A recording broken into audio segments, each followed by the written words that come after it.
There you go. Right, there we go. Okay, I'll start again. This is the Easthampton Affordable and Fair Housing Partnership. It is Thursday, June 27th at 6:05. And I'm Janet Tatro, the chair. Jamie Webb, I'm the assistant planner. I'm Patrick Owen. I'm here from the Northampton Housing Partnership. I'm the vice chair and wanted to learn more about Amherst affordable housing work and along with you guys. Thank you for joining us. Jim Valancourt. I'm Kate Shapiro. John Hornick, Chair of the Amherst Municipal Affordable Housing Trust. Melita Kennedy. Haley Wood. Connie Denham. Lindsay Rothschild, Easthampton resident. Great.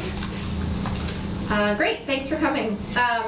Yeah, so I usually print off agendas and I forgot, but really the only thing on it was John, so I don't think we're missing anything. So thank you for joining us. I think we just really wanted to hear about Amherst's model and whatever you want to tell us, and then maybe we can ask questions and go from there. My apologies. Hi. I'm Julia, the new long to forget. Welcome. Thank you.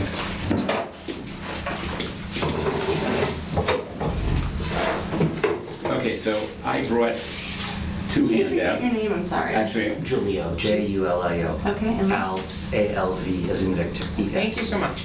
Also from Northampton. What's this? that's a handout. Oh, It's something I did a couple of years ago and have updated twice, including the day before yesterday. wonderful.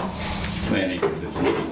I actually also thought I had another handout, but I discovered I only have one copy of it. Do you want me to make a copy? If you're interested, it's called The 10 Secrets of an Affordable Housing Trust Chair. Well, that sounds would like that. that sounds important. Let's not make it a secret anymore. Yeah, right. Great. Thank you. I'm going. Okay, so I don't intend to read this. Wait until Janet comes back. I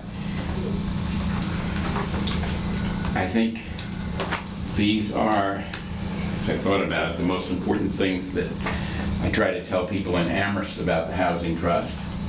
And so that's why they're on this paper. When we have, not trust meetings, but when we have a larger housing forum, this is something I distribute, which is why it exists. So we can kind of go through the topics, and then you can ask me questions about this. And then after I went through this, I decided, well, it doesn't really describe where my knowledge or information or experience comes from and kind of how I see myself as the chair. So that's why I created the second handout, which Jenna is now copying. So I'll give her a moment to get back. Sorry.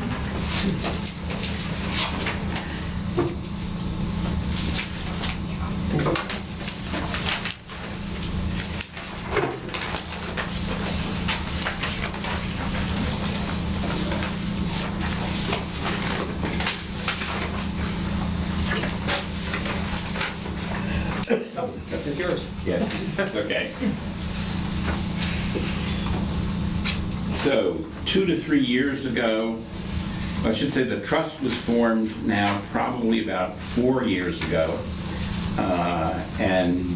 Essentially a precursor to the trust called the Housing and Sheltering Committee asked town meeting to establish the trust. There was a bylaw that town meeting passed that was pursuant to state law.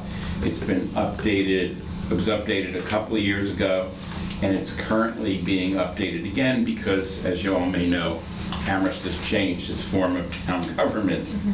So there may even be things in here, I forgot to look, that reflect the fact that we had a select board and no longer do. The bylaw that we have is generally pursuant to the state law. The only exception to that is because the trust kind of took over from a town committee called the Housing and Sheltering Committee, which had a mission, or part of its mission, was to assure the continuation of the seasonal homeless shelter and do other things to collaborate with Network to End Homelessness in the Valley. That was added to the existing bylaw, so that is a little unusual. It continues to be a responsibility of the trust. Again, I could send you a copy of the bylaw. As I said, it's in the process of being updated by the town council. And I don't know exactly when they will finish that, but they've got a lot of things to update. Basically, they're going through all of the old bylaws and changing them to fit the change in government. John, what's the name of the shelter in Amherst that it oversees? Well, it's Craig's Doors or Craig's Place. Craig's Doors is the supervising organization, and the name of the shelter is called Craig's That Place. explains that. The confusion about that? Yes, I never. Yes. And people use the names interchangeably. That's what I do. And that's fine, it hardly makes any difference. But Craig's Door is the sort of supervising organization. Okay. And it tries to do more than just the shelter. If you go to its website, it has other things. It has a place for guests to store belongings for a period of time, not just overnight, but for a longer period of time. They do some counseling with guests, some work to try to find them housing. So that all goes beyond Craig's Place, which is why there are two names, more or less. I get it. Okay, thank you. Anybody can break in with a question anytime. Like me. I'm fine with that. Did that happen organically, or what was the political kind of climate that created the trust? Was it the committee that created the trust that pushed for that, or did it happen from the town council?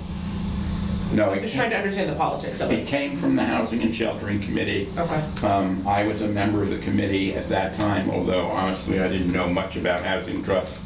There were 2 or 3 other members of the committee who thought it was a good idea, and we offered it up to town meeting, which no longer exists in Amherst, but town meeting decided, yeah, it's a good idea. So it passed and the trust was created. That seems really easy. Yeah, some things are easier than others, and it's a little unpredictable, especially with town meeting, but Yeah. So in 2013, after this housing production plan, or is the housing production plan after the trust? no, the trust followed the housing production plan. So I thought The trust is Wasn't there about some- 4 years old. there was an issue with like a lot of the affordable, like the subsidized housing inventory. There's like a large property that was going to go out of affordability that would have put Amherst down yeah, further. Rolling Green. Rolling Green, right.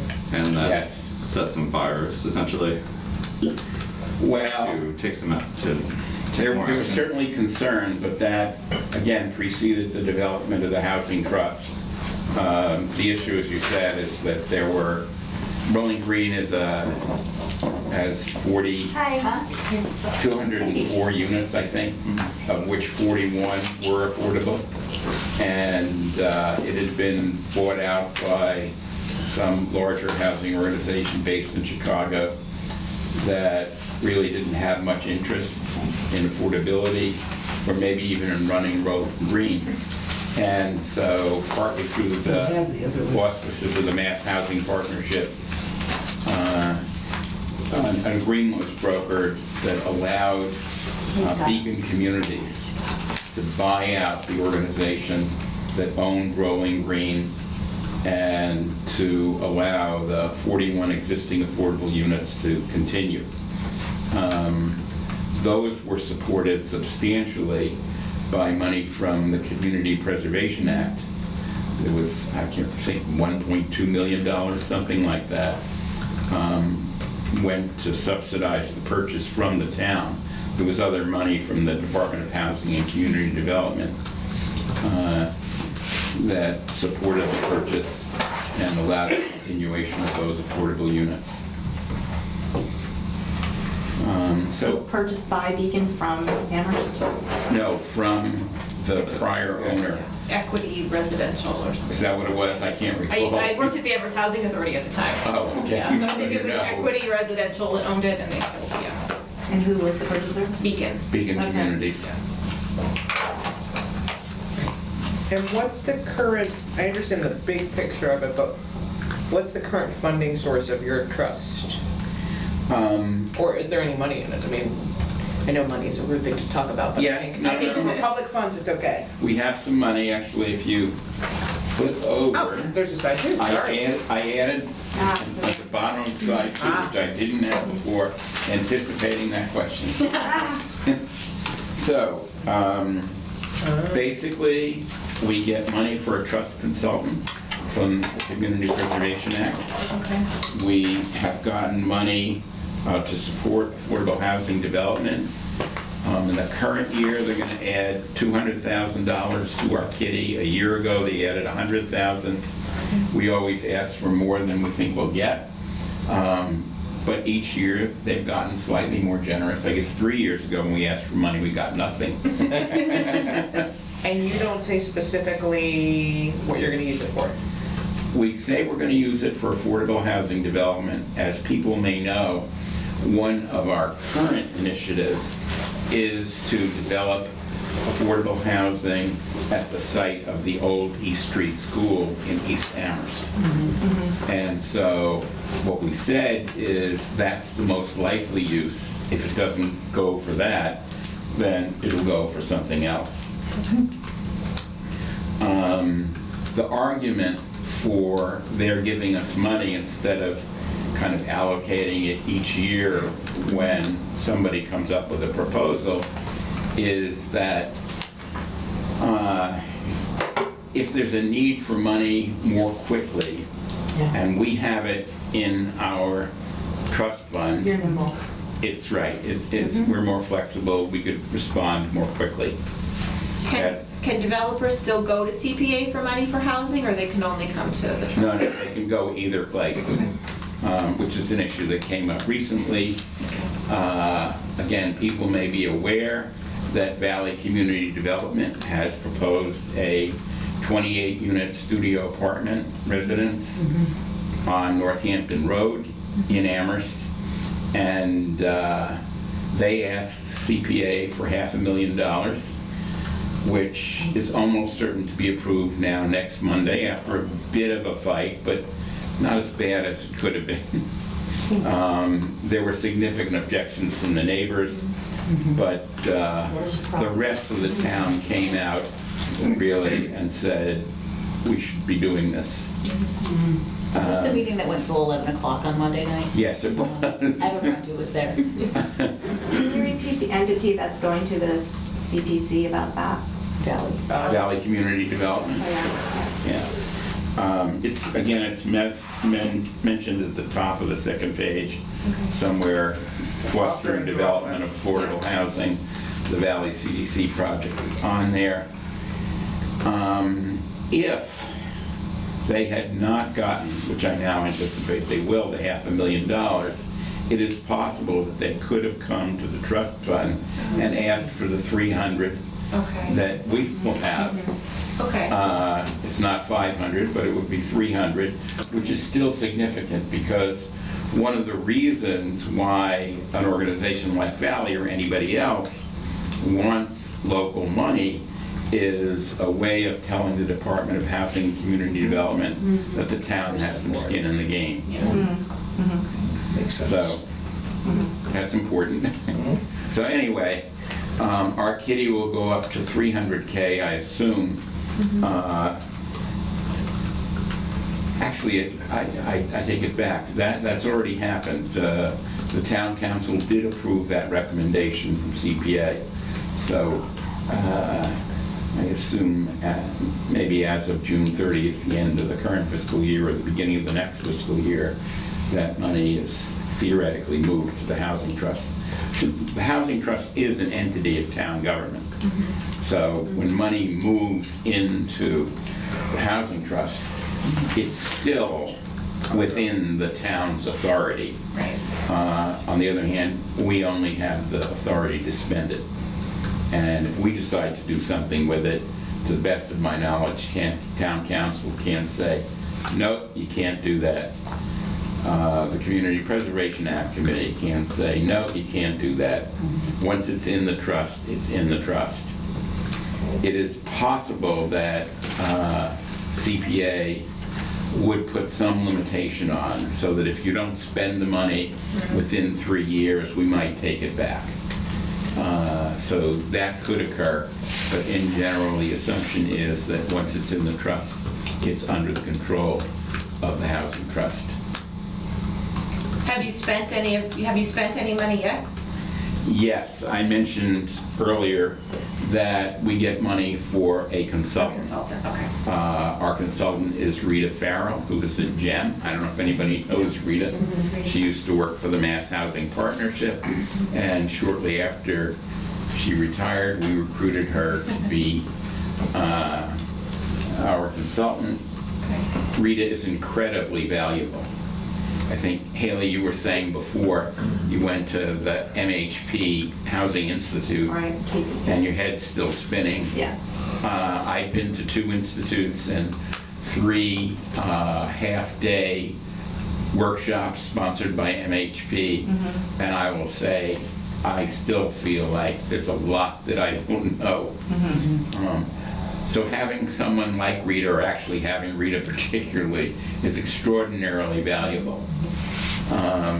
Among the things that she has done for us is doing a draft request for proposals for the East Street school site, so that we can identify a developer to take that site over and actually put some housing on it, because the town is never going to develop or own housing. There are, I know, a couple of towns in the state, and Shirley Goering can tell you more about this, that actually bought 1 or 2 or 3 houses, did a little rehab, and then sold them, you know, as a subsidized home ownership project. But I think it was pretty difficult. Yeah. And I'm not sure those towns are ever going to do that again. So towns typically do not go into the housing business. We're as close as they come to going into the housing business, which is to encourage, support, and look for money to help to finance housing. So if I turn back to the first page, we have a 9-member board. I fought for that. Most boards and committees in the town are only 7 members. I wanted 9 people because I wanted people who potentially would do work in addition to me. And that's happened to some extent. Particularly since we had this added responsibility around the issue of homelessness. I thought it was useful. And in fact, one of our current members, who's actually leaving the trust, is Jay Levy. I don't know if people know Jay. Yes. Jay's leaving? Oh, well, he's not leaving Amherst. He's just leaving his membership on the trust. But he's been enormously helpful around homelessness issues. And we did form a subcommittee on homelessness. Jay's a part of that, and actually he'll continue to be a part of that. But he just found he wasn't that interested in all the development stuff that we're doing. Yeah. So, you know, he found it kind of interesting, but not terribly interesting, to participate in the design of a request for proposal for the East Street site. Right. We also, again, with Rita Farrell taking the lead on this, developed an application. So if somebody wants to come to us for money to do rental development, Smart. we have a form that they can fill out. Yeah. And I think all this is on the trust website if you're curious and want to see any of this. Rental development meaning? Development of sites that That would be rented, yeah. The Community Preservation Act Committee has supported other forms of community housing. I mentioned Rolling Green, and also, well, no, they didn't do this is separate, but so they have provided money to support affordable housing for rental development, but they've also done subsidized home ownership programs, mostly from Valley Community Development, although another from the Amherst Community Land Trust. They have done a kind of local Section 8 program that's focused on people who are homeless. And they've also used CPA money to pay for the renovation of Amherst Housing Authority buildings or rent units, all of which you can do within the trust and, within the CPA. We've carved out, at least to date, just the rental development, because we think that's where the biggest bang for the buck comes. That's where you're going to get the most new affordable housing units if you sponsor rental developments. The home ownership subsidy programs are like 3-4 houses at a time over a few years, and that's not per year. Right. 3 houses over 3 Third of or 4 a house years. a year. Yeah, right. The small rental subsidy programs are, again, pretty small. They help people get into some of the available rental housing, although admittedly what they get into is not high-quality rental housing. Right. Nonetheless, those are programs that have been sponsored by CPA. Let's see. Okay, so powers of the trust. Basically, anything you would associate with an organization that can do real estate work, the trust can do. It can take in money, it can spend money, it can do contracts. All of those things that are listed in here are part of its authority under the town and the state bylaw. The one thing it has less authority to do, which CPA can do, is to bond. That's a really important authority for the Community Preservation Act Committee. You know, for example, Valley asked for $500,000. Well, if Amherst CPA gets a little under $1 million typically a year in local and state funds. If they used $500,000 on just one housing project, it would make it difficult to do certainly any other housing, and even limits them in some way in other things that they want to do. So if you bond, it means that, you know, you're paying maybe $100,000 a year or $50,000 a year, depending on the period of the bond, plus interest. And so you're doing it in much smaller amounts over time. Obviously, it does come out of your budget each year, but they have the authority to do that. By contrast, the trust does not have any reliable revenue stream, at least now. We may get money from the local short-term rental fee. People are familiar with that program. The state enacted a law which I believe becomes effective on July 1, which is sometimes called the B&B law, or what? Airbnb law. Basically, the theory is that when people start renting their homes out for short-term periods, like Airbnb, that makes a certain amount of housing stock unavailable. And therefore, there are losses in access to affordable housing. So, the state takes a fee, and it also allows local government to accept a fee. And by state law, I think 1/3 of whatever the local government takes is supposed to go to housing trust or some other entity. It could be more than a third, but a third is the minimum. You guys enacted that in Amherst already? Yes, that's been enacted, and now I won't ask for more than a third, but no, the town manager's looking for any source of revenue he can lay his And was that free generated? hands on. That was an initiative that the Affordable Housing Trust kind of politically moved forward, or that came from, you don't have town council now, what do you have now? Town council is what we Okay, have, right? that's the new one, right? It really came from the town manager. So you guys weren't, Yeah, I mean, the biggest job of the town manager is to balance the damn budget. And so any new source of revenue, since there are more demands on the town's budget than can be satisfied, is something he's going to grab as quickly as he can. So this operates like a tax on the property owners who have Airbnb units? Yes. They- Yeah. And do you know what the proportion of that is to what they take in? 3%.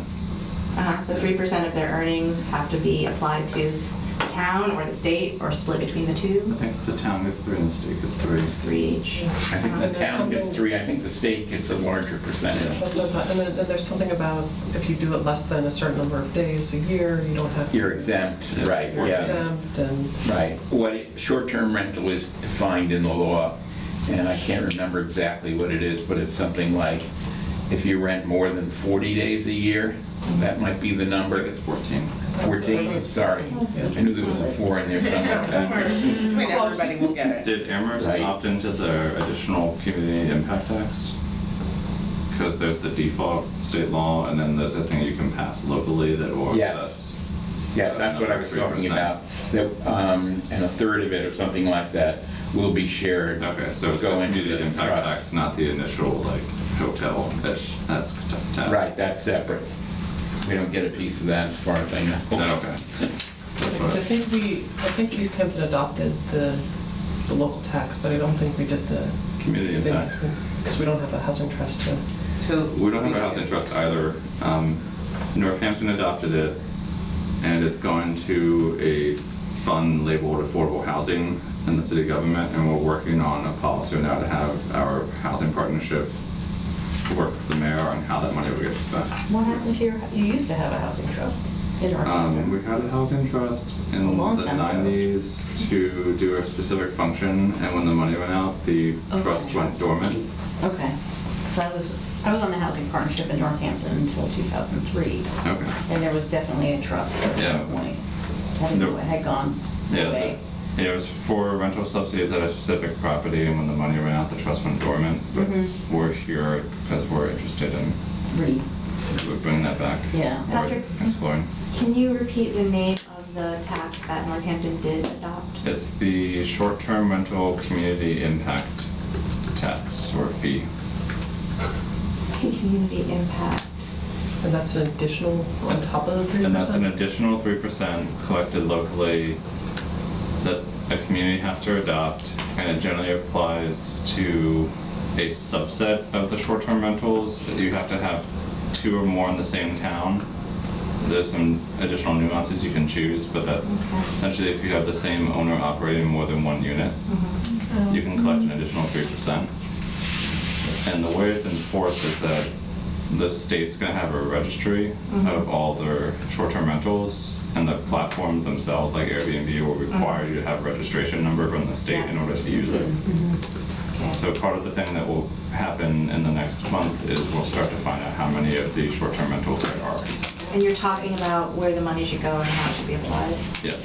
So the city council has passed this community impact tax, but it is unspecific right now on who authorizes how to spend it, but it'll just go to as fund, and we're working on an interaction between the housing partnership and the mayor on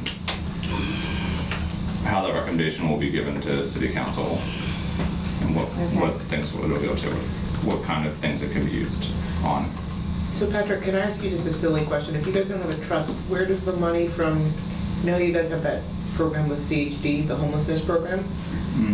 That's not coming from the trust? CPA. That's CPA money? Okay. Yeah.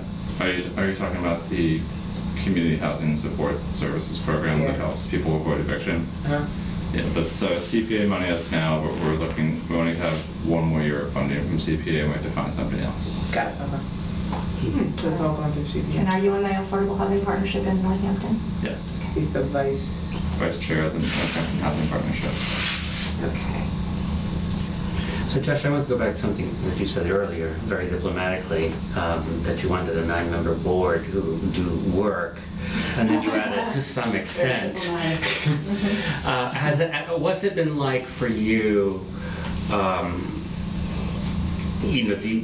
Do you feel that what's it been like for you, or for the trust, to find members who are engaged and actually do the work?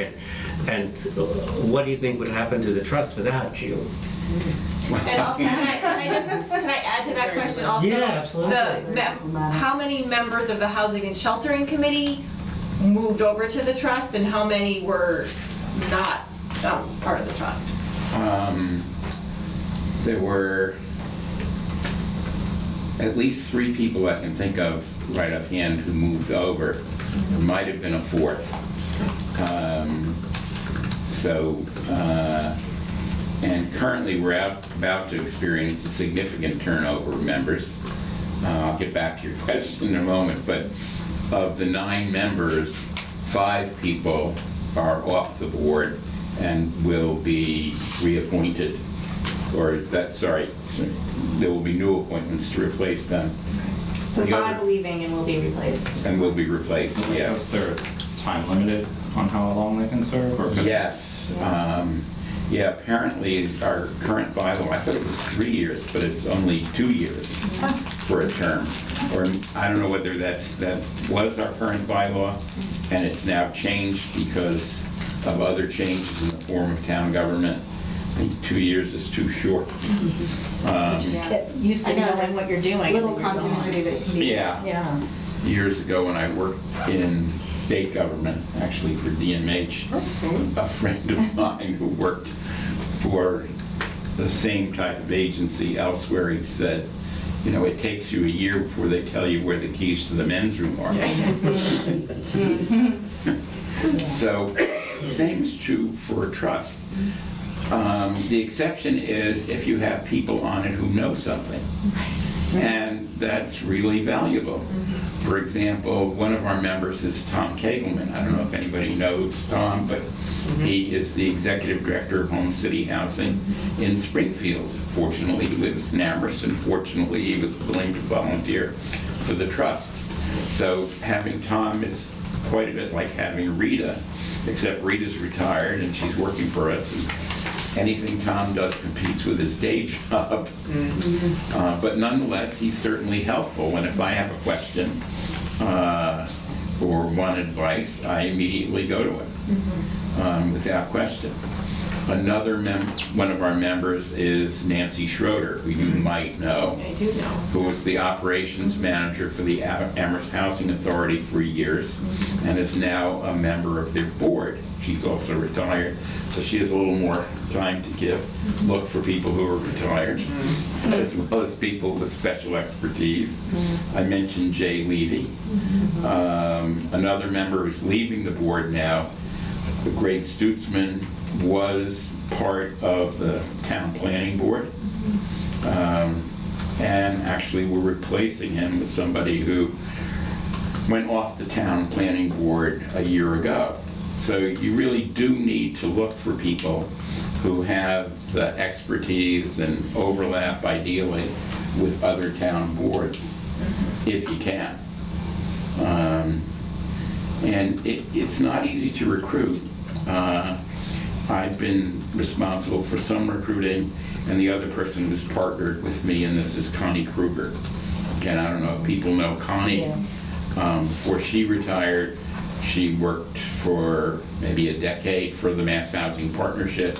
She had other prior experience related to housing planning, and she also was, until the form of government changed, on the select board in Amherst, so she knows lots of people in town and is a very valuable resource. Is she a member or? No, she's not. I couldn't beg her to be a member. She's involved with basically done with membership housing. recruitment. We go out to lunch every couple of months and talk about it.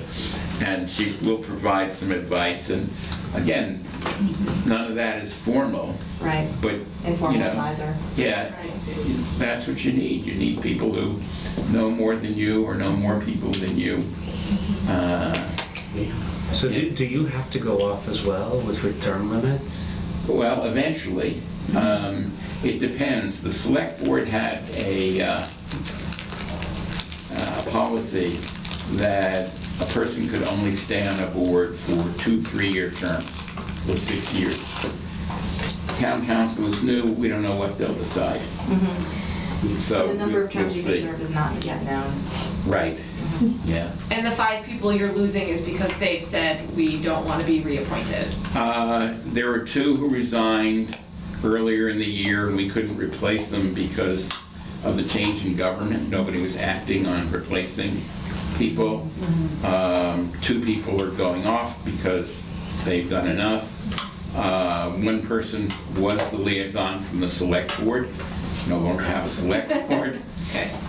It turns out we won't have a liaison from the town council, but it may be that the town manager actually represents town government on our board. Yeah, that's good. Yeah. In our investigation, we looked at the Massachusetts Housing Partnerships Trust Guide, and it seems like the executive in a town or city government, so it'd be the mayor for In Northampton. Northampton, right? Yeah. Yeah. 1 more meeting for Paul to attend. Well, and could you give us a sense of when you say you do a lot of, I mean, how much time are you spending? on this? I'm really like in real Yeah, time. I like- probably spend at least 20 hours a week, sometimes more. Okay, that's why That is more than I spend as the chair of the housing partnership. Well, you're probably not retired. That's true. You did put in your secrets here to be retired. Yeah. Right. Yes, exactly. You know, if I want to, I can do it. And in fact, in some ways, I don't think any of this is on here, but I made things even worse. Last fall, I applied for I don't know if I call it a grant exactly, but some kind of support from CHAPA. CHAPA has something called the Municipal Engagement Initiative. I think you did have it somewhere here. Do I have it in there somewhere? That's what I was gonna say. Oh, yeah, okay, Yeah. it is in there. Communities, oh, well, I did, you got a grant, Yes, consultation on building local communities for affordable housing. right, there's no money in that Oh. grant. There is consultation. But also as a part of that, I formed another group that's outside the Housing Trust and outside town government called the Coalition for Affordable Housing. And the idea was to develop a group of people in the town who are in favor of affordable housing. Your button. Right, and will turn out when we need people to turn out. Like last Monday night, somebody mentioned that. We had 3 times as many people speaking on behalf of the Northampton Road studio than spoke against it. How many? Twice? 3 times as many, Patrick. Wow. And now, they aren't all formally members of the coalition, but again, a lot of them were people that I know. The League of Women Voters of Amherst was represented. Amherst Forward, another organization that started up in the last couple of years that mostly is focused on school issues. Craig's Doors, the Amherst Survival Center, I can't remember, but there were more than half a dozen organizations, the Human Rights Commission, all of which either sent letters or spoke last Monday or both. And we had other people too. I worked with Joanne Campbell and Laura Baker to try to pull together people who would, during a public comment period, speak about the value of this project and try to address some of the neighbors' concerns to the extent that it was possible to do that. So CHAPA's Municipal Engagement Initiative helped you with that coalition? It partly stimulated me to do that coalition, although I might have done it anyway. Okay. I mean, what it's given me access to is discovering that there are other towns that have Facebook sites that are devoted to affordable housing. The best one that I've seen is Newton. And I think it's called Engine 9 or something like that. I don't know what the source of that name is, but Newton has an affordable housing Facebook site, and they often post interesting things. You want to steal things from somewhere, Patrick? Yeah. Take a look there. Can I ask a question too? Sure. Sorry, I'm back here. I'm Jackie. Sorry, I was late. My question is about, so I'm trying to get my head around, you said the trusts can act as a realtor, can buy and sell, and so what of that work actually falls on you? Who does the work of that kind of thing that you would otherwise use, like a realtor and a lawyer, and like if you're able to do bonding, like who actually does that stuff? Okay, because we are an entity of town government, we do have town staff who will also act on our behalf. The principal staff to the Housing Trust is Nate Malloy, who some people may know. He's been around for a long time as part of the planning department in Amherst. And so Nate will manage that stuff. For example, I mentioned an RFP that we drafted. It is now and has been for some time in the hands of Koppelman Page Law, where the town attorneys under review. So the person who tries to spring it from KP Law is Nate Malloy. Gotcha, okay. So what's the work of the trust that the members do? Okay, what do the members do? Well, there's a certain amount of politicking that goes on, as I've described, which is partly me, but other people participate. As I said, we have a subcommittee on homelessness. We meet to talk about ways in which we might support Craig's Doors. Other things we could do, we had a landlord forum in January, and the idea was to make the landlords in town aware of the fact that they can get referrals for rentals from Craig's Doors, from Elliott CHS Home Services, from others, and we'd like it if they did. Mostly they take students, of course, but after all, we are in Amherst. But we're trying to think about how we can expand access to rental properties for people who are homeless or people who need some kind of rental subsidies. And again, that's a committee that's taking that on. They meet monthly? More or less, not quite that often. We had a policy committee that is no longer active, but one of the other initiatives that we have is to develop a town policy that will set goals for how many new affordable housing units will be developed over the next 5 years. And we're about to release that policy for hopefully endorsement by town council, by the planning board, and by the Community Preservation Act Committee, because those are the entities that really affect what happens with housing in town. Why is that necessary if you have an HPP? Well, the HPP is somewhat out of date. The HPP set some goals that nobody really paid a lot of attention to. And so, you could argue it's not necessary, but the HPP was like a 100-page document. This will be a 4 or 5-page document. So you're highlighting this, Yeah. sort of the meat, or the heart of the issue in a much more succinct way. Exactly. Okay. And then there's four or 5 pages, I'm not even sure it's quite that long, maybe 4 pages, that outlines the policy.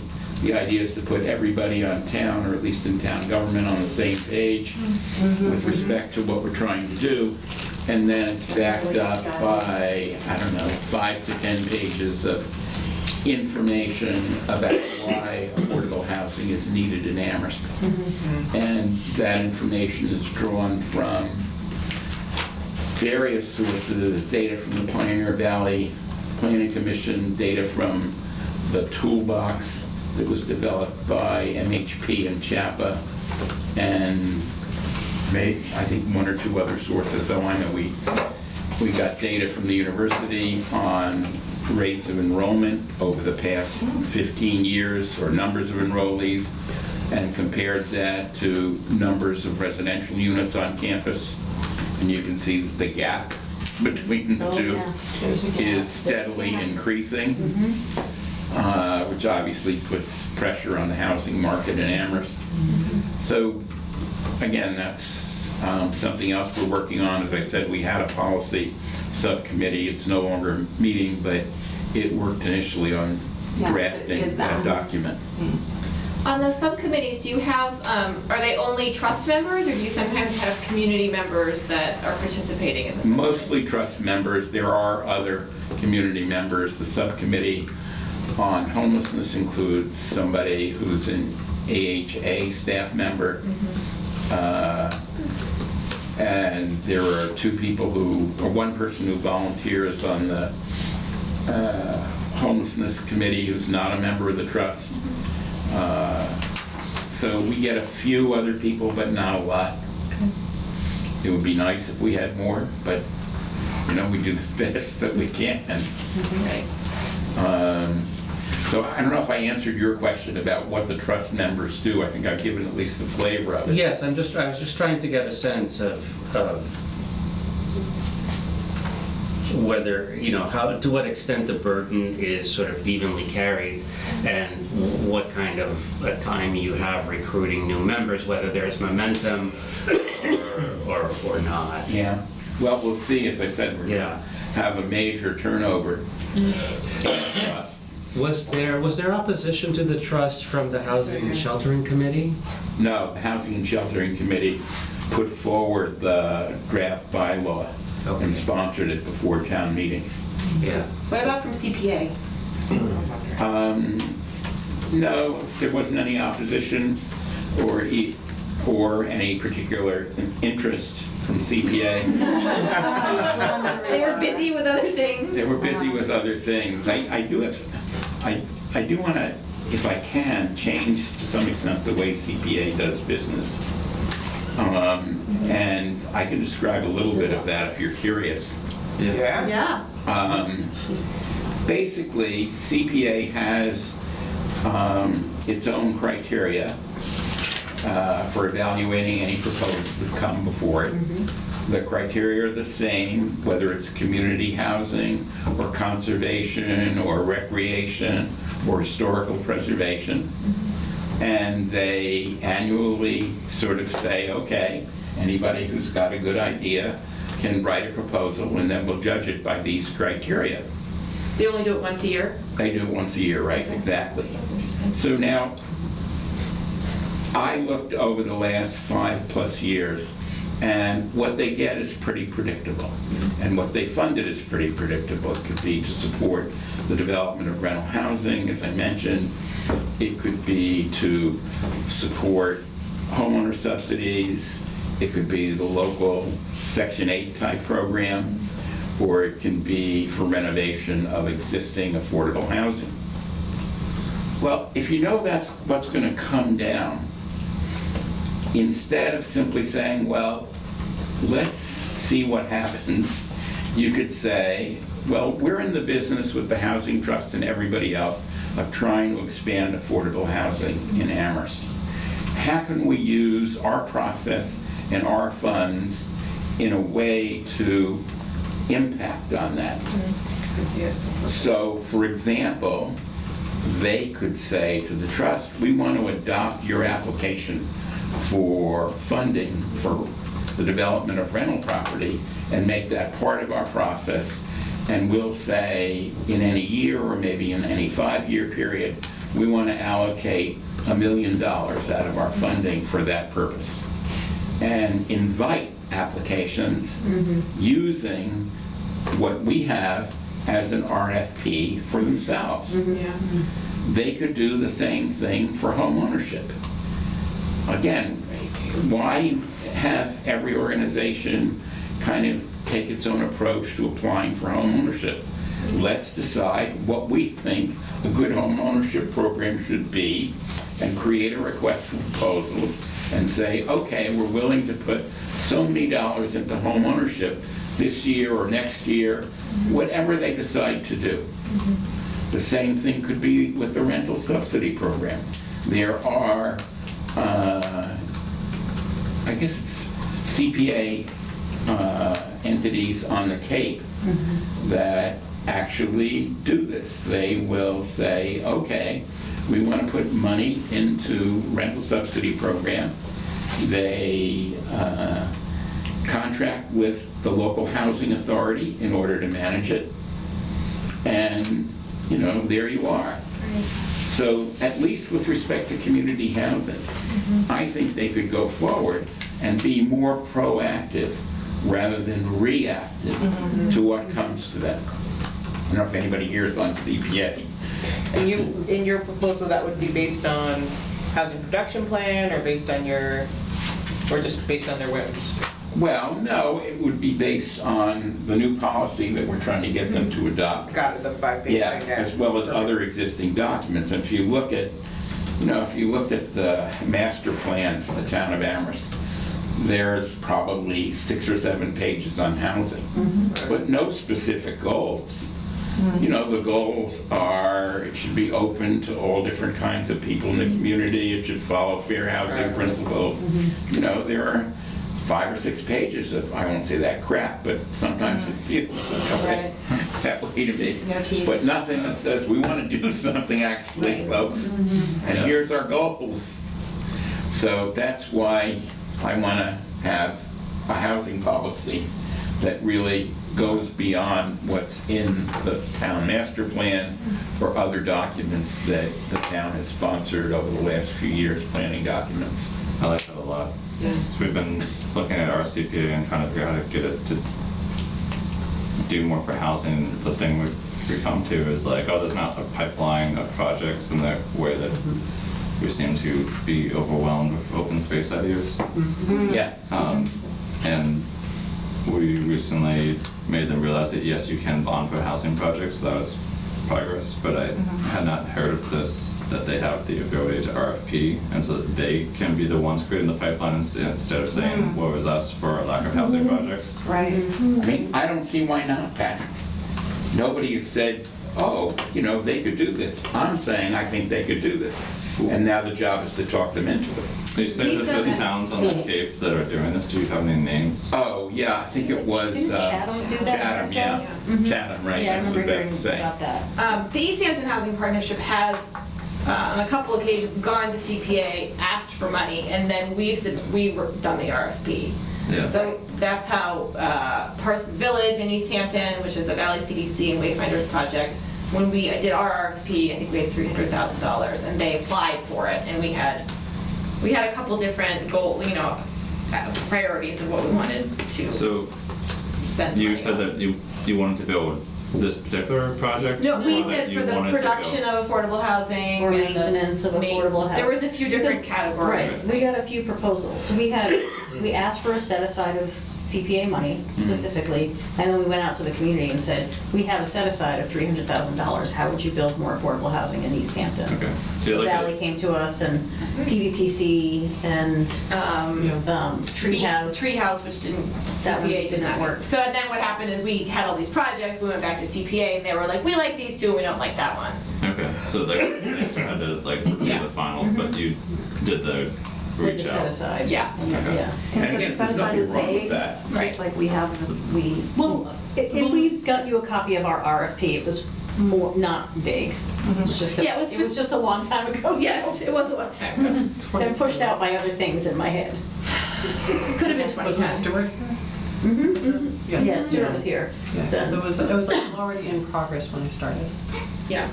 And Valley CDC, unbeknownst to us, was already working on that parcel. Right. Right.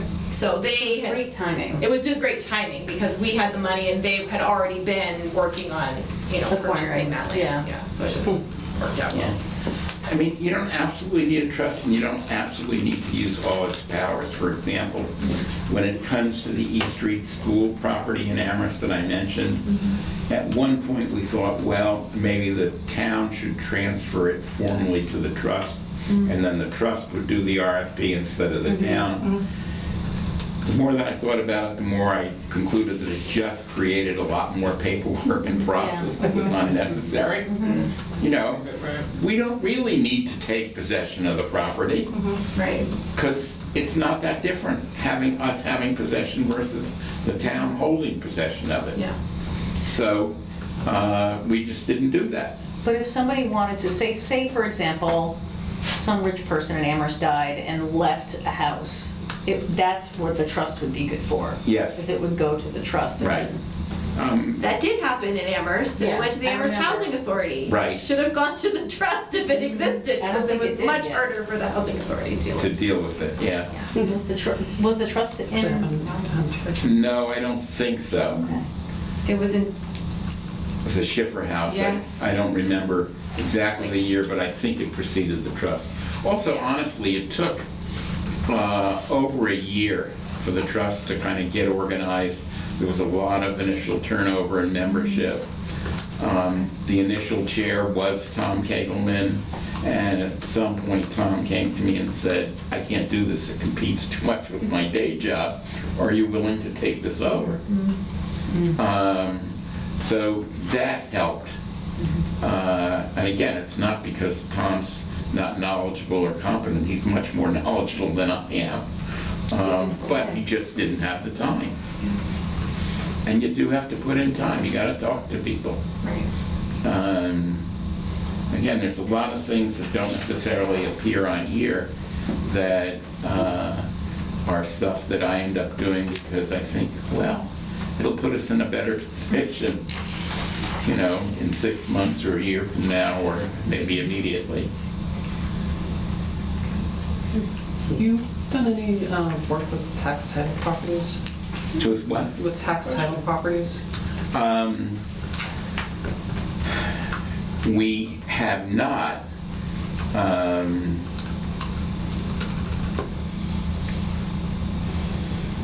The one thing, this isn't exactly the same, but Amherst does have the right to do tax incentive financing for projects that come along. And in fact, that power has been used now once. When Beacon Communities came along to do its North Square development in North Amherst, and we wanted to have affordable housing as part of that, including deep affordability, 50% and 30% AMI. They said, okay, we'll do it. The price of their doing it was to get tax incentive financing, which is to say that they get tax relief, property tax relief, that gradually decreases over a 10-year period. So that's probably not what you were asking about. You guys approve that, the trust did? No. Oh, okay. The select board approved it. Now that authority would be with town council. But no, we have not dealt with tax credits. I'm not sure how we would. You know, Tax, where the town takes property by, for like back taxes or... Oh, actually, okay, yes, there is one instance of that, or that I'm aware of. There's a piece of property on Strong Street that was held by a developer. The developer never did anything with it and stopped paying taxes. The town has acquired it. For me, that's something that we should be looking into in the near future to see if it's buildable. There's a lot of property in Amherst that's wet. Literally, it's wetlands. You know, like this East Street property that we're using has 2 parcels. The smaller parcel, which is in front, is about 3/4 of an acre. The back parcel is over an acre, and it's all wetlands. We didn't know that, but, you know, we're using what we can. So, I don't know what we can do with that property, but that's our next step. The town also really, under the select board, added a committee on surplus property. And the committee is internal to town government. I'm not sure it's met more than once or twice. And it never met on East Street. We just sort of argued for it and it came out. And the same may happen with Strong Street or who knows, other things. What kind of a professional would you involve to determine if that property is buildable? Okay, for the East Street property, we hired successively as kind of our due diligence, even before a developer became involved, an environmental consulting firm that does wetlands analysis. We hired a surveyor to be sure that we understood what the boundaries of the property was. And we hired architects to do an analysis of what we might be able to do with the site. The trust hired all those people. The trust, well, the town literally hired them, but we used trust funds. Okay. And those included CPA funds. And you have to RF for the trust, because it's still municipal, you have to RFP everything still?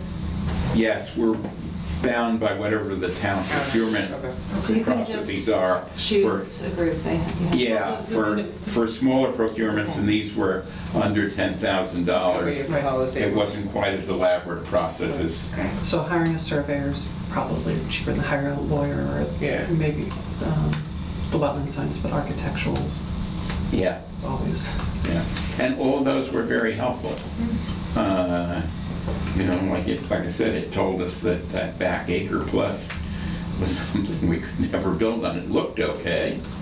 It turns out that 25 years ago, the then head of DPW, Stan Zomack, decided, oh, we can make a recreation field out of that.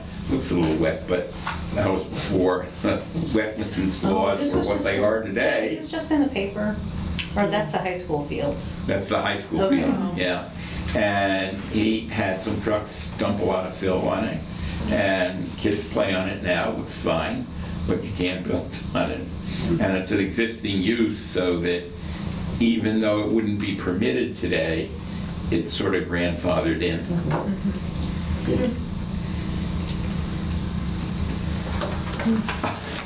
What other questions do folks have?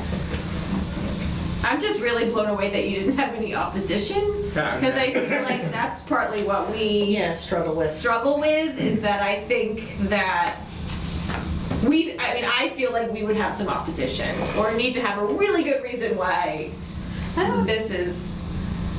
So in Easthampton, this conversation about a housing trust comes up every 5 years or Yeah. so. We have this conversation as a housing partnership, and we bring other people in and we ask their opinions, and I'm not sure we're in the same place as we were. We might not be. I'll give you a hint, which I got from, blocking on his last name, one of the housing trust workshops that Shelley Goering organized. Included a developer who's based in Boston, a small developer called Oxbow Partners, and he's Kevin something. Anyway, Kevin McGuire, thank you, you got it.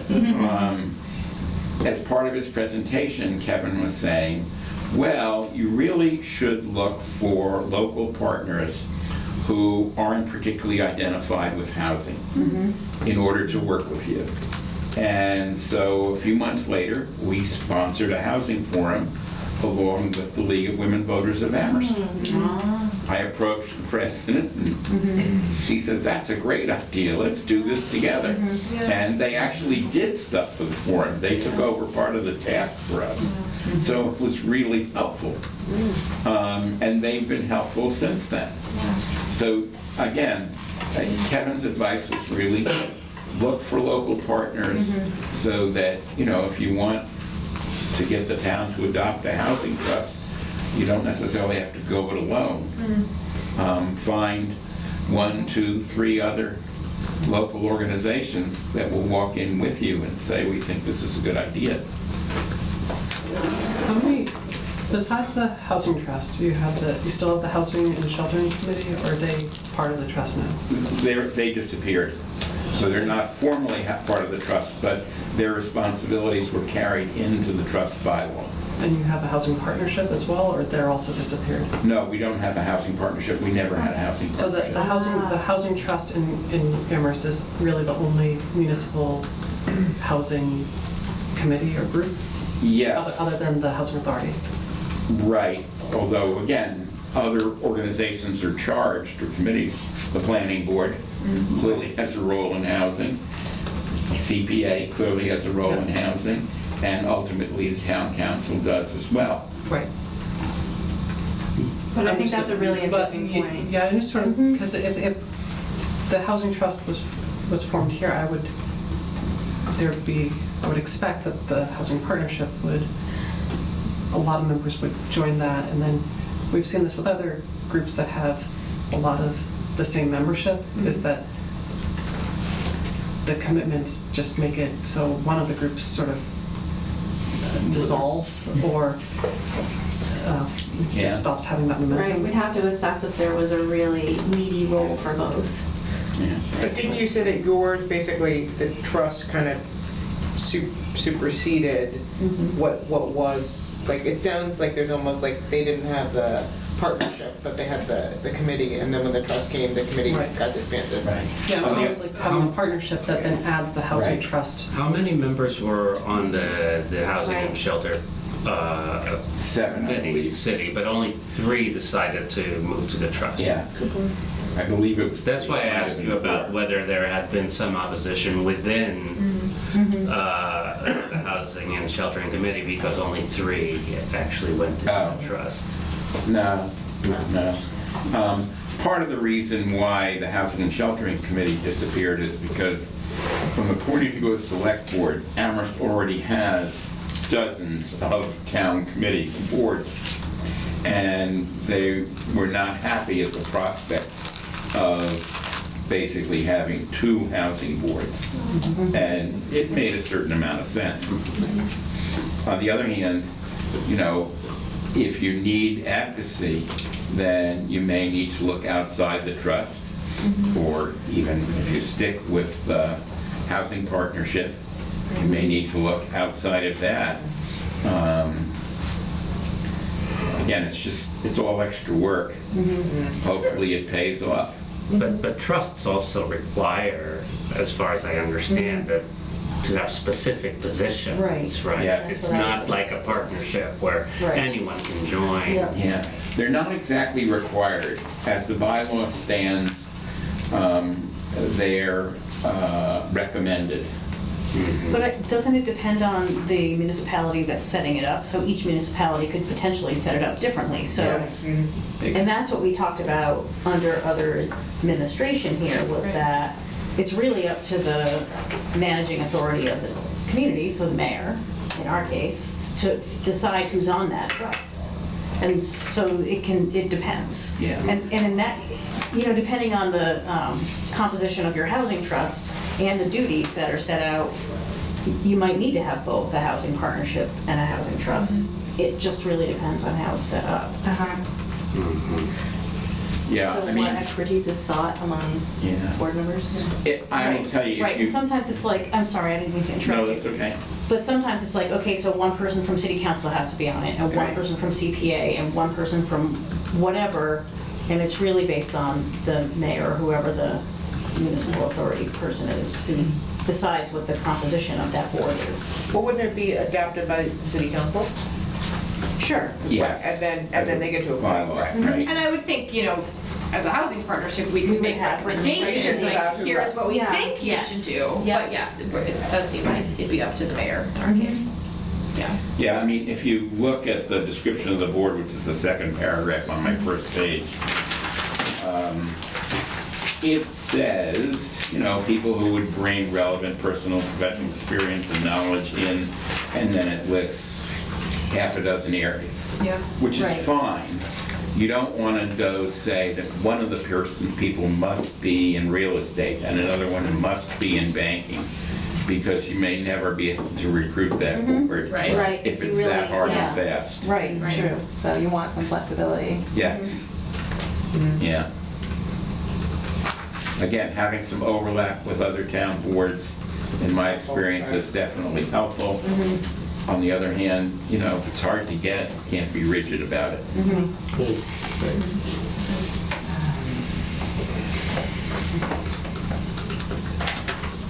So somebody, I think it was Kate, asked how much time I spent on this. And you get a flavor of that if you look at kind of 10 secrets Yeah. of an affordable housing trust chair.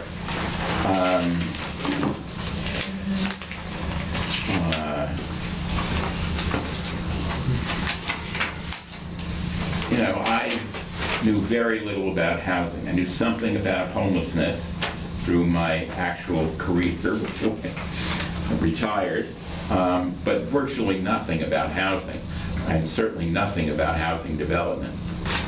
And I built a couple of houses in my time, but that's, you know, so, you know, you hire a contractor and you supervise your contractor, not nearly the same. It gives you a clue, Right. but that's pretty much all you get. And so you really need to do what you can to acquire knowledge. That's a key thing. And some of it can be through the kind of formal offerings of mass housing partnerships. Some of it can be informal. Like I probably talk to Peg Keller 2 or 3 times a year. She's a really valuable resource. And that's been true for a few years. I can't remember how I originally met Peg, but she's very helpful. She's great. You know, we use CPA money to hire Rita Farrell. Rita is great, and you know, when she and I sat down to talk about whether she would come on board or not, our agreement was that she would handle the technical stuff and I would handle the political stuff. Because that's what I'm competent to do, and the technical stuff is what I'm not competent to Right. do, You're the particularly. relationship man. Yeah, right. What else? Yeah, Tom Kegelman, as I mentioned earlier, has been an incredibly important resource. So if you have somebody on your board who knows about development, then you know, that's the best you can possibly have. Some of the other things that are on here, I mentioned, I got to know virtually all of the town councilors. Last summer, prior to our first election, Tom Kegelman and I, with a few other people, put out a questionnaire to candidates for town council, basically asking them whether they supported affordable housing. There were 3 questions we asked them to respond to. We created a little website, put the answers up on the website, and so that was good because we caught them in a teachable moment, for sure. I would say at least half a dozen candidates, maybe more, asked to meet with me directly to learn more about affordable housing. That's great. And some of those were subsequently elected, probably more than half. That's enough, I think about it. How many So, counselors do you have? 13. Okay. So ridiculous. There were people that I had formed relationships with before, and there were also a couple of people who wanted to meet with me after they were elected. So, you know, I don't need to tell you, a town councilor has enormous demands on his or her time. And so trying to get on their radar is really important. Yeah. And it's definitely helped. Did you do that as the trust or as the coalition? Well, initially I was going to do it as the trust, but the town manager said, you can't do that. So we formed what was a precursor to the coalition in order to do that. And people did respond to our survey. Because we had this also existing relationship with the League of Women Voters, one of their members was also putting together a survey for candidates that went over a number of areas, but it included housing. And she put her own affordable housing questions into the League survey. So there was a lot of attention that candidates had to pay. I mean, not it's not like Elizabeth Warren attention, I have a plan for this. But it was some attention, certainly, to this issue that they wouldn't have happened otherwise. We've often put questions when they do debates in town. They're often asked for questions to put to the candidates, which is. And that's, do you have the and Facebook? fun. I'm sorry. I didn't mean to. You're good. So you have the Facebook page for the coalition, that's Amherst Affordable Housing Advocacy Coalition. I'd be interested to get those questions because I do housing partnership, but I also run a group called Yes in My Backyard, Pioneer Valley, Nice. which is at YIMBY-PV if you search on Facebook. It's YIMBY-PV. You can't just Google my Yes in My Backyard? No. It might work. Just YIMBY will work, There right? it is. YIMBY? YIMBY. I love it. Yeah. PV? Yes.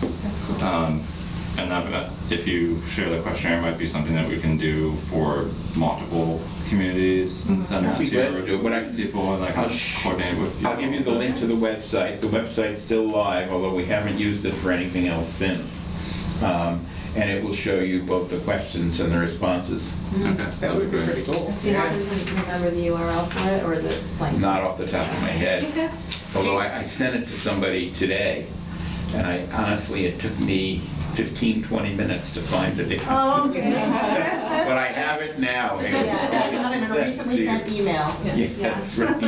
Well, you can Yeah. also, if you don't mind, I think you guys were all on the same email, or you're definitely on an Yeah, email. I can send that. If you reply to all, yeah, if you send your link Yep. and you send your link, I think we'll Yeah. all have it. Yeah, that's great. I just sent you a request to join your group. All right. I think I'll allow you. Talk about politicking. You move fast.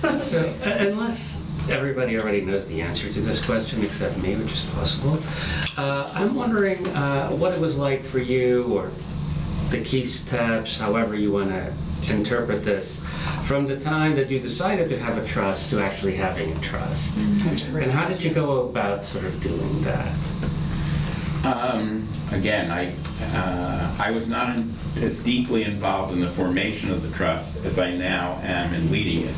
But what I recall was that somebody spent some time looking at the state statute and drafting a local bylaw to be presented to town meeting. Then the housing and sheltering, this was people on the housing and sheltering committee. And then they took the next step of putting it in as a warrant article for town meeting. And basically, those were the steps. The select board generally reviews all warrant articles before they go before town meeting and make a recommendation. So we would have done, a presentation to the select board. But that was basically it. Was figuring out what should be in the bylaw. As I said, it's largely governed by the state statute, and getting that before town meeting. And we didn't really do a lot of promoting beforehand. A couple of us spoke, and again, I think that was me, before town meeting, explaining what the bylaw was. When it changed 2 years later, I think I was involved in presenting that at the town meeting. But that was pretty much it. Do you think it was about a year of effort or less? Well, anything you do takes time. I'm sure that Nate Malloy, who was staff to the Housing and Sheltering Committee, who also had a hand in drafting the bylaw, cannot absolutely swear to that, but I'd be surprised if that wasn't the case. So again, you might look to your planning department to research the state bylaw, maybe look at other bylaws. Again, that's an example where Shelley Goering, whose name I've mentioned a couple of times, can be enormously helpful. She can provide you information about the rest of the trusts in the state. She can probably provide you information about other bylaws. So she's also an important resource and, you know, someone I have leaned on at times. You know, I remember the first time we asked for consulting money from CPA, one of the questions that I got back was, well, do other towns provide consulting money for this purpose? And I had no idea, so I emailed Jill.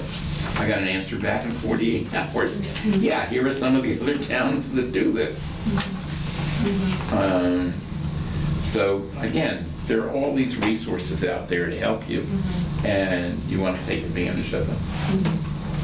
Looking back from when you formed the trust to today, what are the things you thought you'd be doing and like that you're not doing? Well, again, as I mentioned, the trust kind of drifted for a while. But one of the things that was kind of part of the initial process, but took a long time to get through, was the development of a strategic plan. Again, using CPA dollars, we hired Jen Goldson. I don't know if that's a familiar name to anybody. She's terrific. And Jen worked us through the process of developing a strategic plan, and she indeed drafted the strategic plan. We modified it, you know, through a series of meetings. We set priorities through a series of meetings that ended up as part of our plan. Is that the Mass Housing Partnership? No, Jen's a private consultant. Okay. It's Jennifer, and I can't remember, Jennifer has 1 or 2 N's in it. Goldson, Goldson.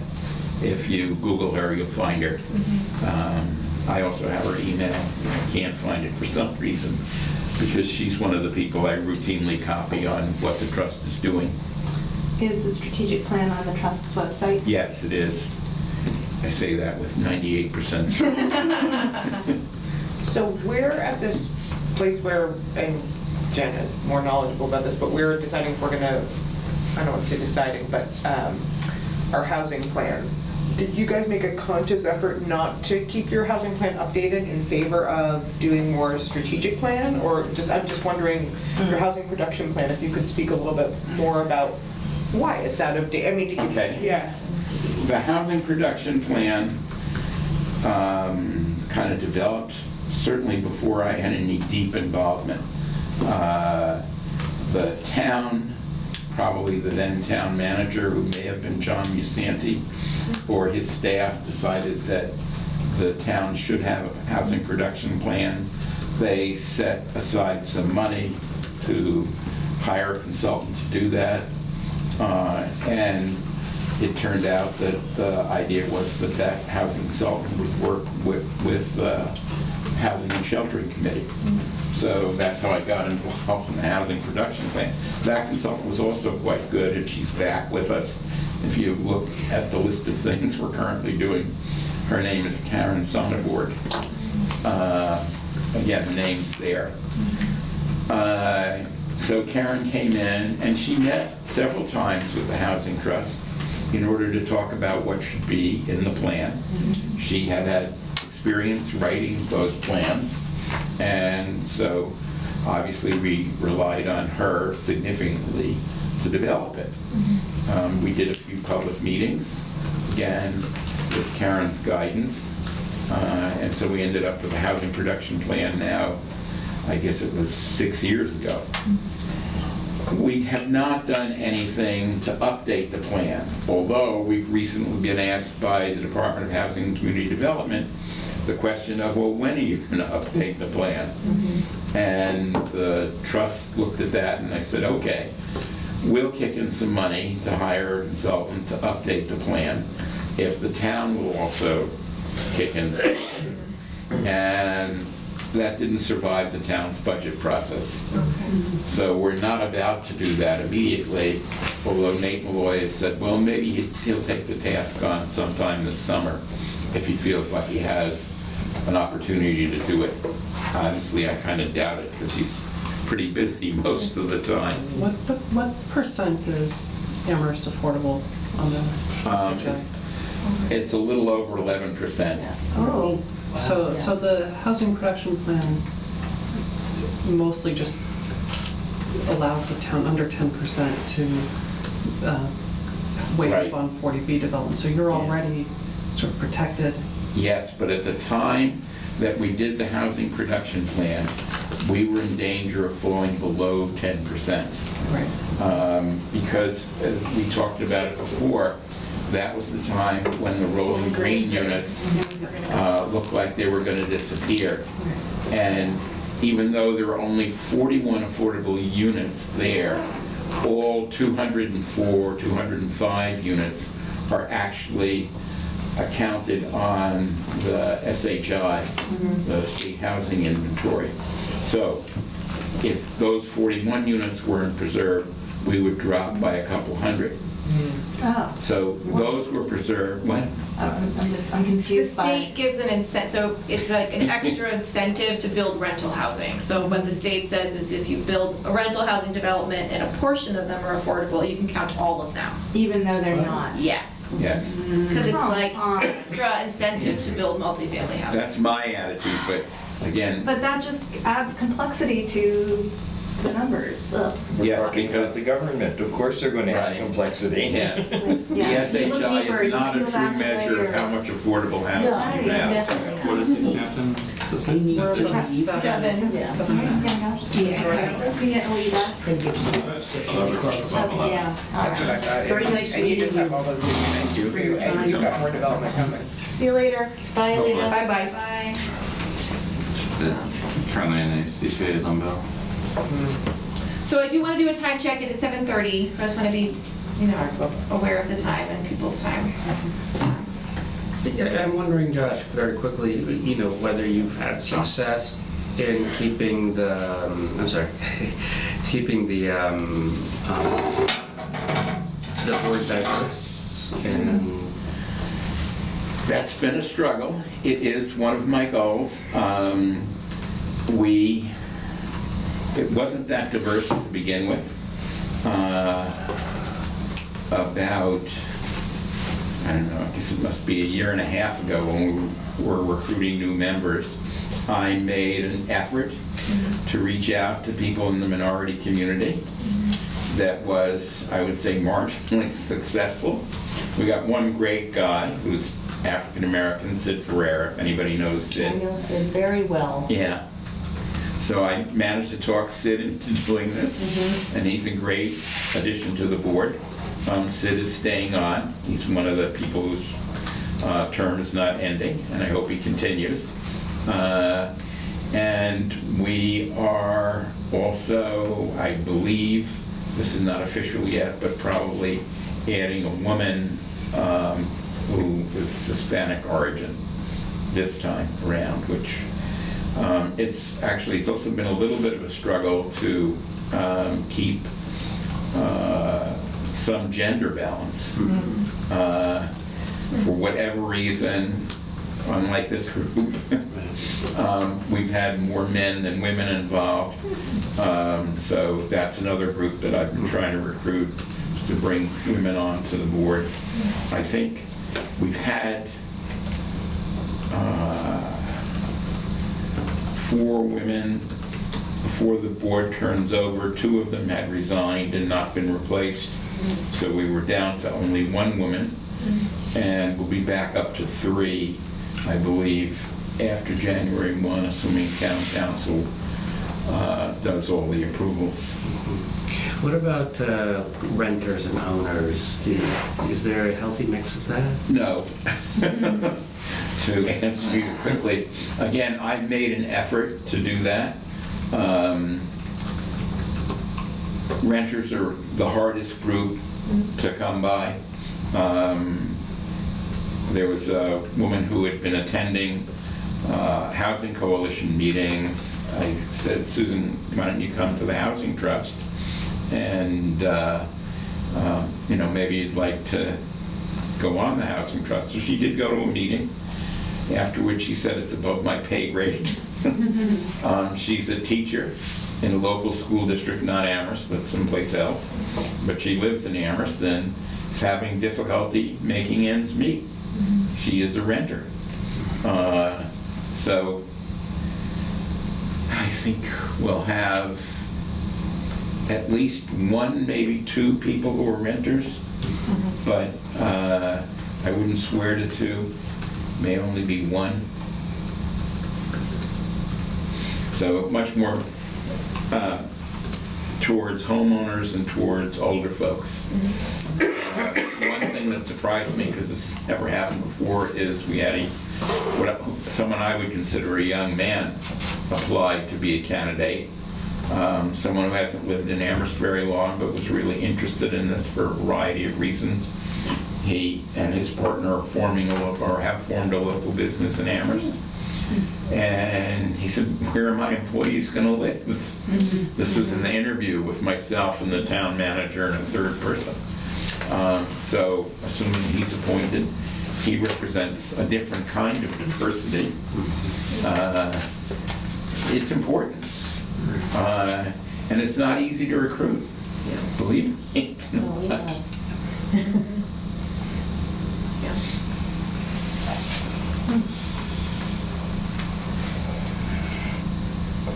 Folks have other questions?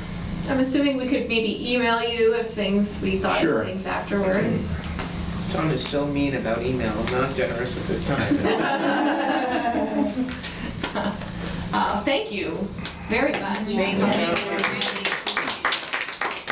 Thank you to Northampton folks for joining us. Yeah. It's always, I actually always really like it when we are all in the same room together. It's very cool.